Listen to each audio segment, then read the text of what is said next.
Welcome back to Land Plays, and previously in Pokemon Blue, we made it here to Vermillion City, and got here in the Pokemart, healed up all my Pokemon. They're all looking fresh, snazzy, and just ready to go tear up everything.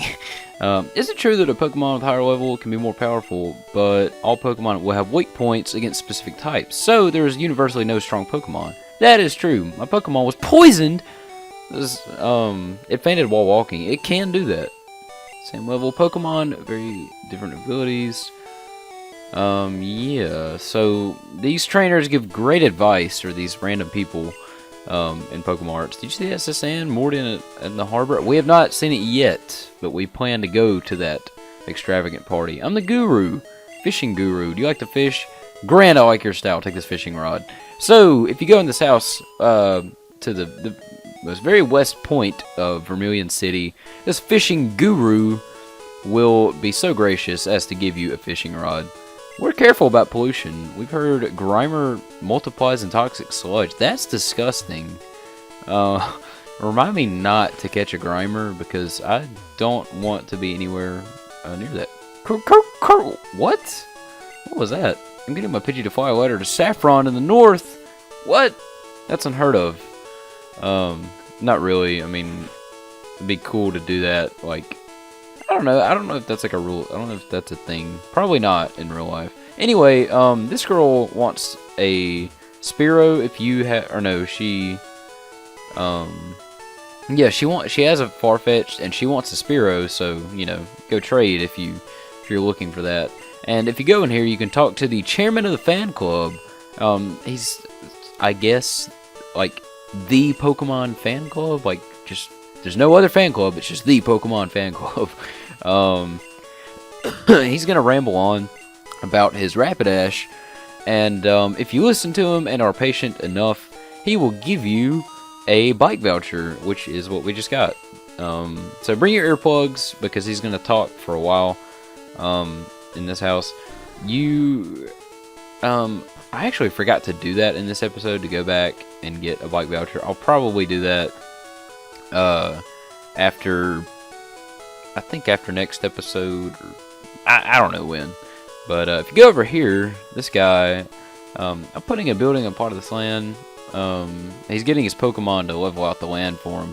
Pretty sure, don't quote me on this, but I'm almost positive that if you go back to the spot in gold and silver, that there will be a house right there. And anyway, this sign right here is saying that Route 12 is going to be blocked off by a big, fat, sleeping Pokemon. So we have to take the Diglett Cave. So that's what we're going to do. Diglett dug long holes all the way to Viridian City. That's crazy, dude. That's insane that they would. I mean, really, if you think about that, that's like miles. So that's pretty impressive that a Pokemon can do that. And speaking of, the only Pokemon that you will find in Diglett Cave is, obviously, Diglett. Really, the levels range from like 16 to like 22 or something like that. So, they're not just going to be too powerful. They're actually really good for grinding if you need extra experience. There's also a ton of trainers east of Vermillion that will get you prepared. Also a ton of trainers on the SSN. So, training for Surge shouldn't be too big of a deal. Lives under yard underground where it feeds on plant roots. It appears sometimes above ground. That is false! That is absolutely false! Diglett has never appeared above ground. No one knows what Diglett looks like. But we're going to name this thing Rufus. I'm not actually going to use it on my team, but it's good just to have to use Dig for. And whoa! Holy crap! That's a Dugtrio. Yeah, you can find Dugtrio down here too, actually, and they're very powerful. They're high level. They're really good for experience points. If you want to catch one, it's really not that bad of a choice. They're just not my favorite because they're so weak, but they are fast and have high attack. They just can't really take a hit all that well, but yeah, really they do great for experience if you want to train down here. I don't think I've ever actually used a Diglett or Dugtrio in any of my playthroughs, like my regular runs of this game, but you could if you want to. And this guy is telling you that HM Flash can light up the Dark Cave coming up after this, I believe. I'm not really sure. I forgot how long ago that is. But we're going to go in this house and talk to this guy. Phantom Pokemon can't fight, but he can still use moves like Cut. Yeah, so Phantom Pokemon can use HMs. This guy has a Mr. Mime. He wants you to give him an Abra for a Mr. Mime, and that's really not a bad trade. Any Psychic type Pokemon you can get your hands on in this game is pretty good. Anyway, we're gonna cut back to Vermillion City here. Use Dig to get back. But yeah, Psychic types are super overpowered in this game. Like, there's just nothing. The only weakness it has is, I don't know if Ghost is super effective. I forgot. I know I'm like, I feel like I should know this, but I've forgotten first generation. Let's go. I don't cheat. Or no, let's go. Don't cheat. I am not a cheater. Cheaters never prosper, my friend. But yeah, he's got an Ekin, so it's not gonna be a big deal. But yeah, I don't think. Actually, I want to say Ghost and Psychic are super effective against each other. But so Ghost and Bug are Psychic's only weakness in this game, and there's so few. Like, I think there's only like 1 or 2 Bug type moves in the entire game, and there's like 1 or 2 Ghost type moves. Most of the typings in Yellow, Red and Blue, Green, whatever you're playing, it's gonna be mostly normal types. There's like maybe a few Fire and Water and Electric, but I want it mostly normal types. So I don't know. Like, so basically, like, Psychic doesn't really have a weakness, and they usually have really good special. Like Hypno is really good, or Drowsy. The Abra family, Mr. Mime, Jinx. They're all very like overpowered Pokemon that strive very well in this game. So you should try to get your hands on one if you're looking for a quick, easy playthrough, or if you want just a Pokemon to wreck everything. Especially since Team Rocket's, most of their Pokemon are going to be normal and poison. And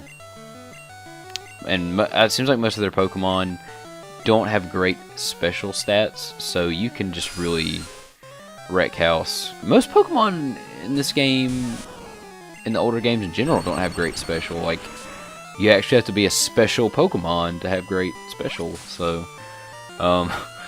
that's like really corny, but it's kind of true. So, go ahead and pick yourself up a good. I'm just rambling on and on and on about Psychics while we're destroying these trainers over here, and as we defeat the youngster. My Pokemon couldn't. Wait, you couldn't what? You didn't finish your sentence. My Pokemon should be ready now. Oh, they should be ready now? You've been training out here? Youngster with your sideways cap. Youngster wants to fight. Send out Nidoran, female. Like we haven't seen enough of these things. Ah! Just stop already. I mean, they make for decent. Not really. They don't even make for decent experience. But really, any trainer battles you can get, you should take, because you get more experience from trainer battles, and I don't know. It just kind of makes it more interesting. Like, you can level. You'll notice your Pokemon will be a lot higher level if you skip a bunch of trainer battles. It's really gonna kind of hurt you in the long run. So just do it. Just run through it and fight as many trainers as you can while keeping your Pokemon alive. It'll definitely help you out when the Elite Four comes around and Lance has like level, or Gary has like late level 60s Pokemon. Oh, excuse me, I was yawning. I'm really tired. It's 12:41 a.m. I have tests, quizzes, an essay to write, a scavenger hunt type thing for extra points for my history class. It's just, it's the struggle, man. I'm only in my first semester of college, and It's already really hard. Too much, too young. Too much, too young. You know, that's very relatable for college. That's very relatable. Too much, too young. That's kind of weird. That didn't make any sense with that dialogue, like with what was going on there. But okay, if you're too young, what kind of parents let their 10-year-old, 5-year-old, 8-year-old kids run around with wild animals that can shoot laser beams out of their, esophaguses?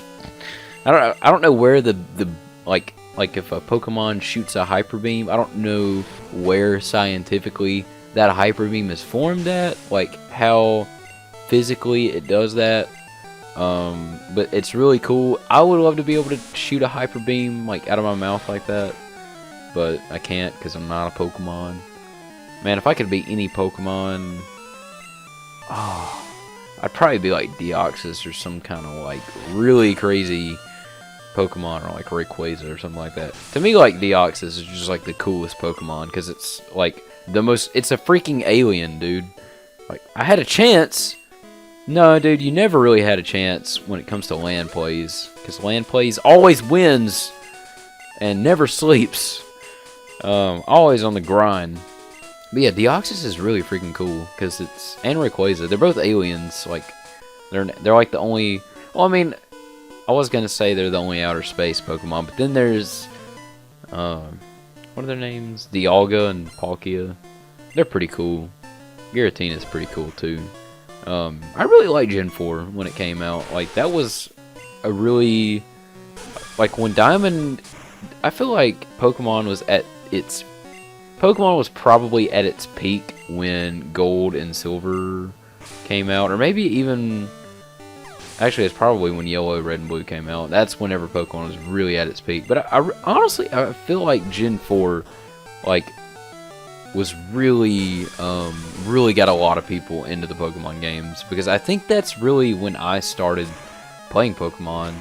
Like, the first game I ever played was Yellow, and oh wait, I wasn't even paying attention. This guy's got a Vulpix, and I think that's the first time we've seen one. Vulpix and Ninetales, they rock your socks. They're really cool. And finally, oh my God, Elizabeth is Zorning Body Slam. Get rid of Scratch right now. Get rid of that move. I don't want it. I don't want to see it. I don't want to look at it. Never want to use that move again. Oh, thank God. Body Slam is so good. We defeated the Gambler. I saw this coming. Then why did you battle me? Why, dude? That's sheer... I don't know if it's stupidity or if that's bravery. Maybe a little bit of both. But, I don't even remember what I was talking about. Oh, yeah, so I first played Yellow. Actually, I think I first played Pokemon Blue. I was in like 2nd grade. I was riding the bus home with a guy that I was kind of friends with. Now I don't really know anymore. He just straight up gave me his Pokemon Blue copy, and I was like, oh my God, dude, thanks.